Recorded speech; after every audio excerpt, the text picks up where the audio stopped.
Hey guys, welcome back to my channel. This is Sandra and I make videos all about cybersecurity, having a career in technology as well as work vlogs. And today I have another very cybersecurity foundations type video, which is the OWASP top 10 security vulnerabilities. So if you guys are relatively new to cybersecurity and haven't heard about OWASP before, OWASP basically stands for Open Web Application Security Project, and they're basically a nonprofit whose sole intention is to improve the security of software and web applications. A lot of the projects and documentation and frameworks that are found on OWASP are open source, and the OWASP top 10 is basically the top 10 most common or most risky vulnerabilities to look for or keep an eye out for, just for awareness, because cybersecurity is everyone's job, not just the cybersecurity team. And if you start with security in mind when you're coding the application or in the planning phase, it'll cost a lot less money, time, resources compared to finding a bug later on that you might have to rework and backtrack, in which case that vulnerable code might already be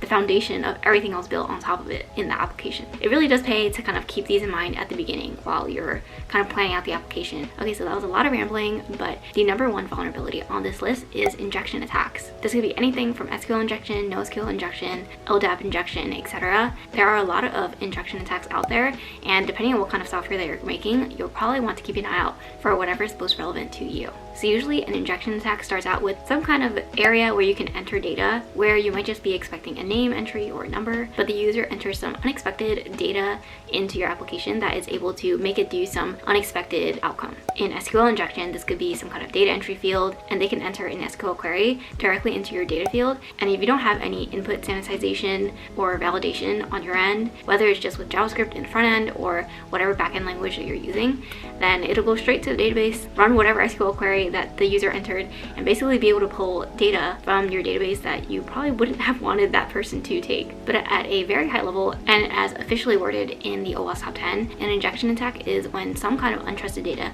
is sent to an interpreter and it is run, and it executes some unintended or unexpected commands or accesses some kind of data without being properly authorized. Obviously, this can be very, very dangerous, especially if someone decides to drop all of your tables using that SQL query and you have no tables left in your database. So you just want to make sure that your data is sanitized, and any data that you're taking in through your web application or servers, that input should be validated to some degree, and you should never allow a user to just type in some kind of data and then use it directly in your code. Alright, the next security risk is broken authentication. So as you can see, these vulnerabilities are pretty broad, but this just encompasses everything that has to do with being able to properly and effectively authenticate whatever end users or users are accessing your application. Oftentimes this includes session management. If a user has an active session on your application, can there be some kind of man-in-the-middle attack to take over that session? Or will that session key not expire after the user's done, and can someone else take that session key and use it themselves? Am I, as an attacker, able to compromise any passwords, keys, tokens, etc.? Any kind of private thing that kind of relates back to user authentication, and be able to exploit that and use it for myself. So anytime an attacker uses any kind of authentication method to impersonate a user or act on behalf of another person, that is broken authentication. And because this is such a broad type of security risk, there's a lot of things you can do to kind of remediate or mitigate this. One of them could be having session keys or tokens expire within a certain time, automatically logging the user out after a certain time, doing IP checks to make sure, hey, if the session is running in this IP, then I shouldn't expect that user to be logged in a different country 20 minutes later. So there's definitely logical things that you can put into your code. And of course, making sure that any data sent from and to your application, especially login credentials, keys, tokens, are all encrypted using a secure encryption method. So there should be nothing in plain text, nothing using older encryption algorithms. I can put the latest standards on the screen, but broken authentication is definitely a big security risk for all companies out there, as well as just even your personal accounts. Alright, the next vulnerability is sensitive data exposure. Now this, believe it or not, can be a very common vulnerability, which is honestly really scary, especially nowadays where there's so many hackers, so many nation states out there that are taking advantage of weak applications, weak APIs, just looking for that one way in, because you're only as strong as your weakest link. And if your weakest link is an API that has no authentication required, you can just pull data from it directly, then that is a very, very bad sign. And it won't matter how much the rest of your infrastructure or network perimeter is secure. So sensitive data exposure is basically when your web applications or your APIs don't properly protect sensitive data. So mostly this is encryption, data at rest, and data in transit. and this oftentimes leads to credit card fraud as well as many other crimes that may be very common in the dark web. So the remediations for this are kind of tied to the previous broken authentication security risk, which is just to make sure that everything you're doing with your data is protected with some kind of secure encryption algorithm. Alright, number 4 is XML External Entities, or XXE. So there are a lot of older XML processors out there that are poorly configured, so when they're evaluating external entity references within XML documents, these external entities can then be used to exploit the application by disclosing various internal files, any file shares, allows for port scanning, and even remote code execution and denial of service attacks. So an XXE attack is basically an attack on an application that parses XML input. And when the XML input containing some kind of external entity is processed by a poorly configured XML parser, the attacker can basically exploit the application and get all that file data and all the attacks I mentioned earlier. Okay, so there are a few remediations for this, but of course the first one, if you have any data input or data upload, file upload, that is taking in XML input directly, make sure you sanitize that data, of course. And then another option is to use something more simple like JSON, which is also a lot more popular nowadays with REST APIs, as well as a lot of applications just sharing data in JSON format. Another option is to patch and upgrade all of your XML processors and libraries, or you can disable XML external entity processing altogether in your XML parser, which, by the way, OWASP has a lot of cheat sheets on kind of making all of these remediations and changes in your application, so definitely check out their website. It is a very, very helpful resource if you're kind of just getting started in cybersecurity and trying to learn all of this as much as possible. And of course, if you have some kind of source code scanning or source code analysis being done, or even a manual code scan done by a developer or a QA team, then that can also be helpful in kind of seeing any trends or patterns in code that are vulnerable to XXE attacks. Alright, number 5 is broken access control. Alright, this usually happens when there is a lack of proper restrictions on user accounts that prevent them from, let's say, escalating their privileges or viewing certain files that they shouldn't be viewing, downloading certain things they shouldn't be able to download, or being able to view some other user's data that might be sensitive or confidential, changing the access rights for their account or someone else's account, and many, many other things. So basically, whenever a user is able to do something that they weren't supposed to be able to do. So this really goes into the logic in your code and honestly how your whole website is set up, because let's say you're a beginner and you're trying to set up an application but you want an admin account, and this admin account, let's say you just make an admin page and you don't put any restrictions on this page, but you just make it an admin page and you don't put it on the dashboard of your website, and you think that no one can find it because it's not linked there. But that is not true. Even as a beginner technical person, you can pretty easily find all of the links on your website, or basically a sitemap, and people can see that, oh look, there's an admin page that isn't on my dashboard, but maybe I can click on it. And if you don't put any other restrictions on that page and someone goes into it, even if they're a normal user, then they're able to now have admin functionalities. And maybe they wouldn't be able to do anything on that page if, let's say, in your backend you won't allow them to do something if they're not a admin type user, then they're still able to view that data on that admin page, which could still leak some kind of sensitive data. So making sure you have all the controls and all the right authentication pieces in place to make sure that users can only do what they're allowed to do. So going into number 6, which is security misconfigurations. So security misconfigurations, as stated by OWASP, is actually the most common type of security risk or vulnerability that is found in web applications. Now, these may not necessarily be as serious as an injection attack, but they can still be pretty damaging. So a security misconfiguration is usually when an application relies on some kind of weak default configuration. For example, if a software comes with a default username and password like admin or admin password, which for a lot of software out there, you can easily look up default login credentials and be able to find that information. So definitely never keep those default configurations.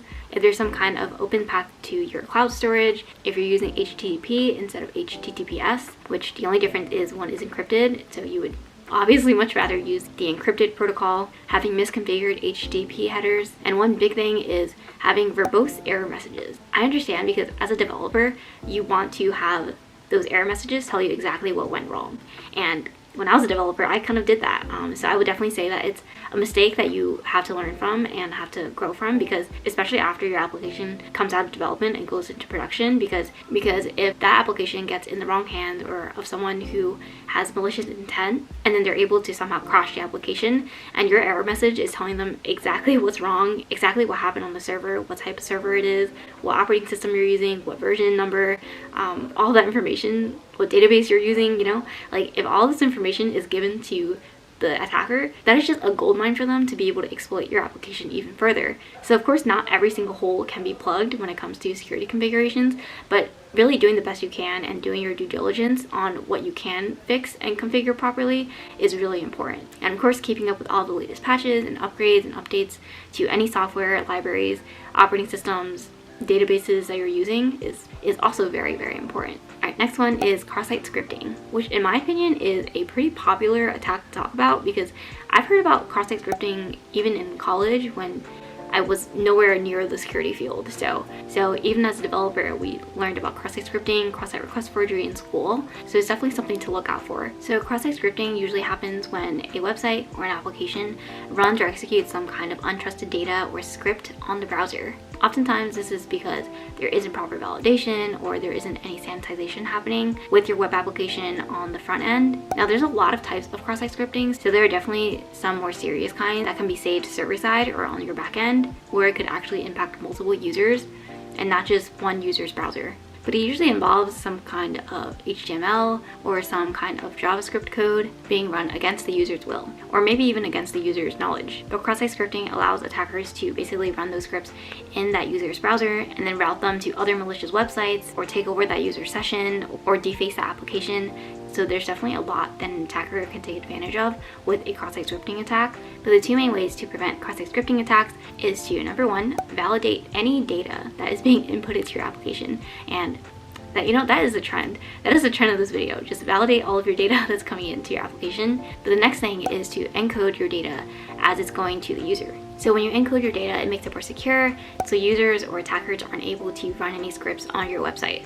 You're basically escaping the input, but keeping in mind that you have to deal with both JavaScript and HTML context. And if you want to look more into this one is definitely a bit more technical. If you're already a developer, it will definitely be very, very helpful, which is another reason why, if you're a developer, it really pays to learn more about these security vulnerabilities and these risks, because honestly, it'll make you a better developer, even if you have no plans to go into cybersecurity as a career option. But for any of my cybersecurity friends out there, learning this and being able to spot it out in code if you're doing some kind of manual source code analysis will be really helpful.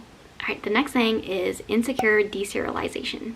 So this vulnerability will also be a lot easier to understand if you have a development background, and it's times like these where I'm really glad that I decided to kind of start off with coding first. But to put it very simply, serialization is basically the process of converting some kind of object to a stream of bytes to then basically to store it somewhere or transmit it to memory or a database or some other data store. So in my experience using serialization, one really good scenario would just be if you're trying to save an image file. So how would you save an image file in a database? You can use serialization and convert that object or that image file into some string of bytes, and it's going to be a really long string, and it'll just store that in your database, and then when you pull it from the database, it'll deserialize it, which brings us back to this vulnerability. So yeah, just think of serialization as turning some kind of object into a string of bytes, which is just a really long string of random characters, and then deserialization is the opposite of that, and it'll turn that really long string of bytes into a object again. Now, insecure deserialization happens when a application will take any object and then be able to deserialize it in their database.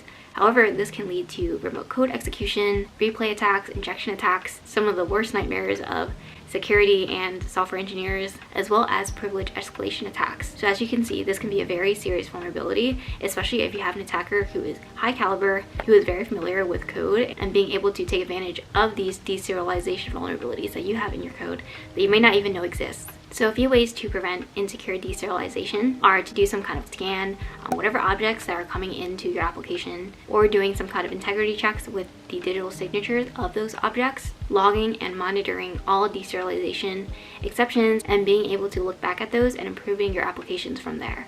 Or if you really must accept any kind of file that the user uploads, then you can also isolate that object in a lower level environment that is low privilege enough with nothing on there. So even if there is some kind of malicious object uploaded to your application, it'll still be contained and it won't be able to affect the rest of your application. And one very common fix to this is also just enforcing a certain type of files. So if your application, if you're only taking in CSV files, then you shouldn't even be accepting any other kind of file. It'll make your life a whole lot easier, and it'll also make your application a whole lot more secure.